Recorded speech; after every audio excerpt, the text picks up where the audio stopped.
Hey guys, welcome back. Eric Smith here with another review of my weekly grades for the Miami Dolphins offensive line. It's a breath of fresh air to be doing this video after a win and also heading into a bye week where things can slow down and we can enjoy this victory for a couple of weeks. One thing I've learned over the years doing these grades is that things usually aren't as good or bad as you might think if you walk away only looking at the television broadcast. Many times, games in the NFL are decided by one or two key plays that may or may not be at the end of the game. One thing's certainly consistent, though. If the Dolphins lose a game, there's a very vocal part of the fan base that falls back into the narrative that this offensive line is awful. And the reality is that in a vacuum, the offensive line is generally one of the more consistent groups from week to week. I'm not saying consistently great, but they're also not consistently awful, regardless of what the scoreboard says. And I'm not trying to talk down on the offensive line, but when we start looking at the grades for this week, you're going to find three guys that graded out pretty close to their season average, one who graded way better, and one who took a step back. The biggest change this week was the change in play calling that reduced the frequency that they were asking the tight ends and the wide receivers to block on the edge and get the ball outside.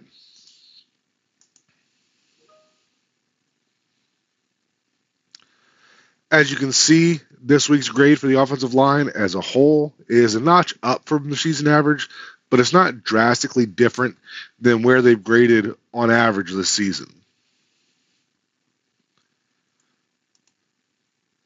And this is the second time this season that the Dolphins have played the entire game with the starting lineup that was expected to start the season. It probably shouldn't come as a surprise that this game was their second highest grade of the season behind week one. In parentheses, you'll see the average of the players' grades for this season so far.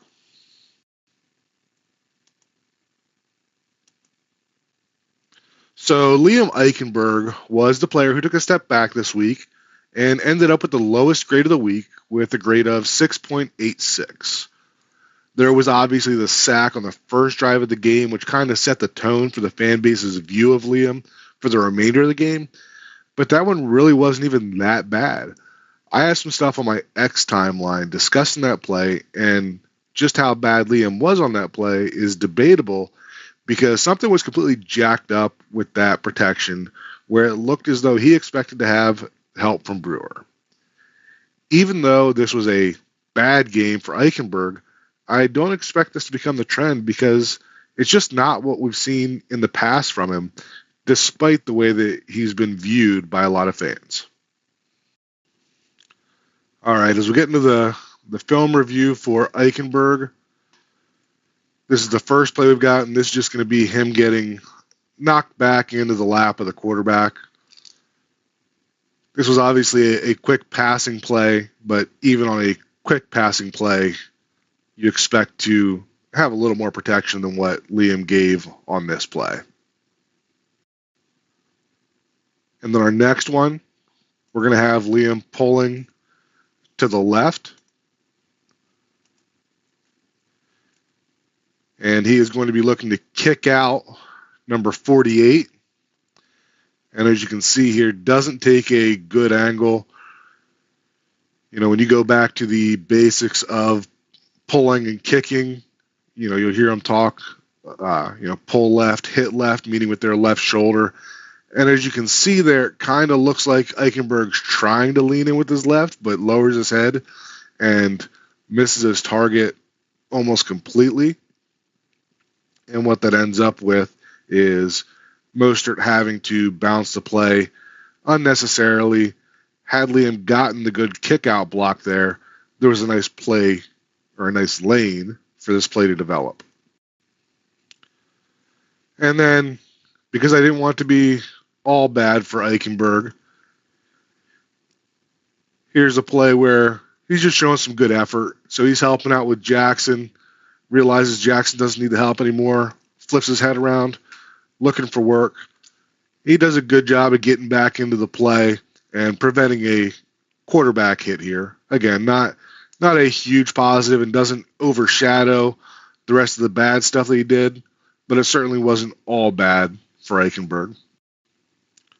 Austin Jackson's our next one. He has graded pretty well all season with only one game, which was last week, being under an 8.0, and even that was just barely.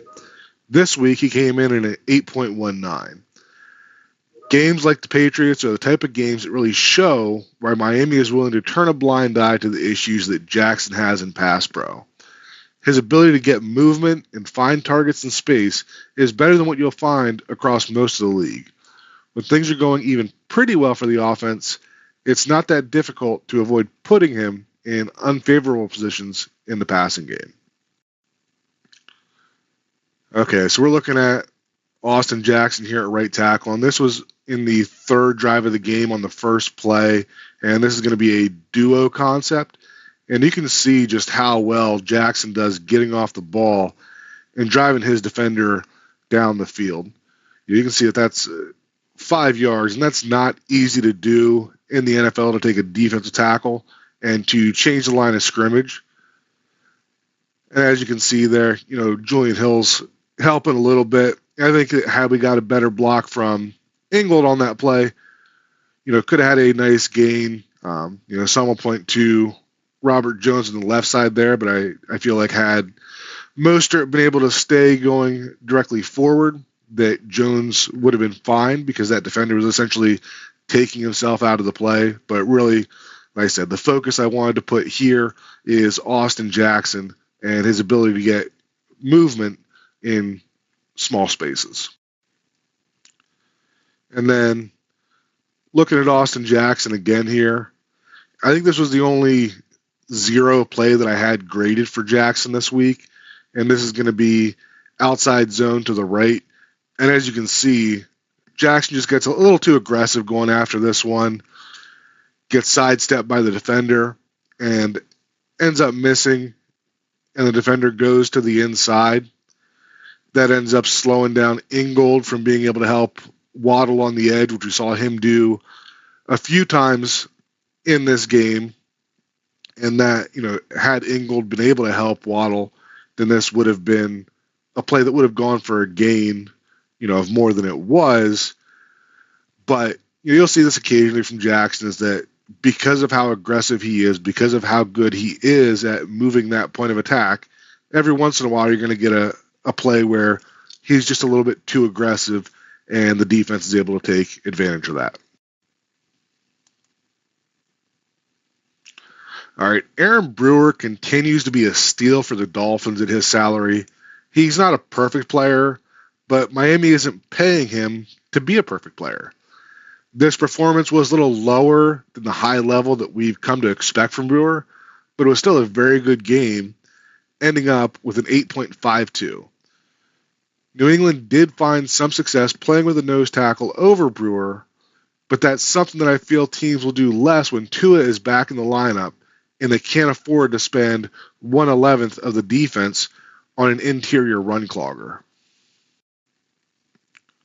All right, so we're looking at Brewer here at center, and this is going to be a zone run to the left side. We're going to see Brewer trying to reach that A-gap defender, because he does a good job getting even with that defender, and then dips that right shoulder and continues to fight to the play side.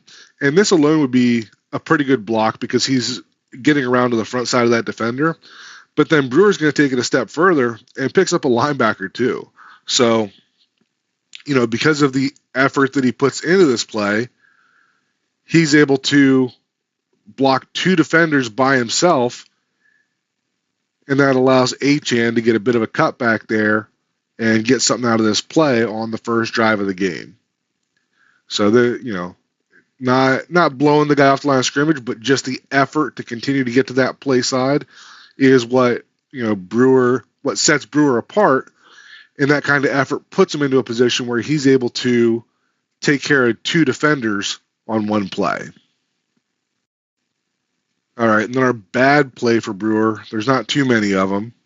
but we're still watching Brewer here at center. And what we're going to see is a twist between 99 and 53. And you'll see that Robert Jones actually knocks number 53 a little bit off path, which lets him run by Brewer almost untouched. Brewer did get a 0 for this grade, and part of the reason for that is that because of Brewer's stature, when he's trying to absorb a stunt like this, he really has to sink his hips and anchor down more than a bigger player would have to. So just that little knockoff path by Jones is enough that this turns into what probably would have been a stalemate by Brewer, but Jones knocks that defender off, and he is essentially an untouched blitzer. This is also the type of play that doesn't show up as much when you're watching it live, because Huntley completes this pass. I think it was for a first down to Mostert, so it doesn't get replayed. But this is still the type of play that when we're grading on a play-by-play basis is still going to get factored in.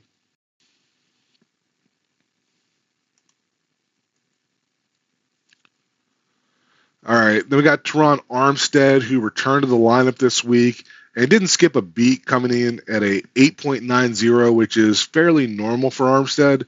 His week 3 performance drags his season average down, but I expect that he'll continue to climb back to normal if he stays healthy, which obviously for Armstead is a big if. Okay, so now we're going to look at Teron Armstead here at left tackle. And what we're going to get is a outside zone run to the left. And kind of like we talked about with Aaron Brewer on the play that we looked at with him,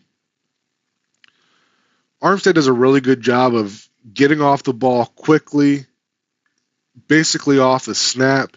He's even with the defender right now, and he continues to fight that inside shoulder through the chest of the defender to get that position that allows him to seal that edge and gives Wright enough that he can cut through there. And that's a really good job by England coming off the edge, and also by Wright pressing this the whole way out.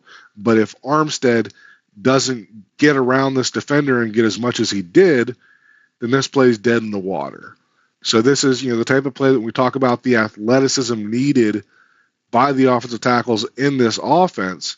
It may not look like a lot, but this is a really difficult block for offensive linemen in this scheme. All right, and then for our negative play for Armstead, again here at left tackle, this is going to be an inside zone to the right. And what we're going to see here is that Mostert is going to be reading this defensive lineman here. So as the ball snapped, you can see the leverage of that lineman is to the outside. So his eyes are going to go here. The leverage there is also to the right. So this is an automatic cutback read for Mostert, and that's why he's cutting back right away. As he's cutting back, again, reading leverage, looking at where Teron Armstead is here, this should bend back further. And that's what Mostert tries to do, and that's where Armstead gets the 0 on this grade, because he's not able to maintain that leverage and to keep that defender to the inside. And this isn't something that we see, a ton from Armstead. He usually does a really good job with this. But again, grading every play, this is one that's going to show up where he definitely could have done better on that play. And if you haven't figured it out yet, Robert Jones is going to be our highest graded player of the week. So this play here is kind of a combination highlight for both Armstead and Jones on the left side there. And you can see that as they're coming off the ball here on this outside zone, the idea here is that Robert Jones is going to take over this defender, and Teron Armstead is going to help just as much as he has to in order to climb to that linebacker that's going to be flowing. And that's exactly what we see here. Good head position by Robert Jones getting across that defender. Good job by Armstead staying parallel to the line of scrimmage so that he can slide off of this block. A nice seal opens up that lane where Wright doesn't even have to change his path. So that's a good play by both Armstead and Jones. And then, like I said, this last play was a nice segue into our highest graded player of the week, Rob Jones. This was a much needed 1 week rebound for Rob Jones after he had gotten to the point where he could barely be considered playable. Even I was suggesting benching him, even though the next best option was going to be Lester Cotton. This was Jones's highest graded game of the season, with week 1 coming in as the runner-up. In week 2, he suffered a shoulder injury, possibly a dislocation. In week 3, he ended up having to play beside a combination of Lamb and a struggling Armstead in that game. And then in week 4, he was paired up with Patrick Paul on the left side of the line. Nothing against Patrick Paul or Kendall Lamb, but neither of those players are Teron Armstead, and Rob Jones didn't spend the time building chemistry with them like he did with Armstead since the opening days of camp. All right, so not a perfect day from Rob Jones, but not far from it. Here's one of those plays that wasn't, as good as it could have been for Rob Jones. And this is just him trying to seal that defender inside. I think he expected a little bit more of a, play side reaction by a defensive tackle and overshot a little bit, forced Mostert to alter his path a little bit. So not a super costly play by Jones individually, but certainly one that could have been better. All right, and then last one here for Jones. This is going to be a long trap to the right play action type play, even though there's not really any backfield action. But I included this one on here because if you look at how much space that Rob Jones is working with, it kind of looks like a loss from the beginning. But Jones does a decent job of setting up in a way that entices that defensive end to go to the inside. And you can see that he's prepared to put his foot in the ground, flip his hips, and get back inside to seal that defender inside, which is going to allow Huntley to easily escape that pocket. Not Robert Jones is never going to be a fantastic athlete, but I thought that this play was a good example of, him showing a bit of maturity in understanding his athleticism and setting himself up in a way to succeed in space where it's not a great situation for him. All right, that's it for this week.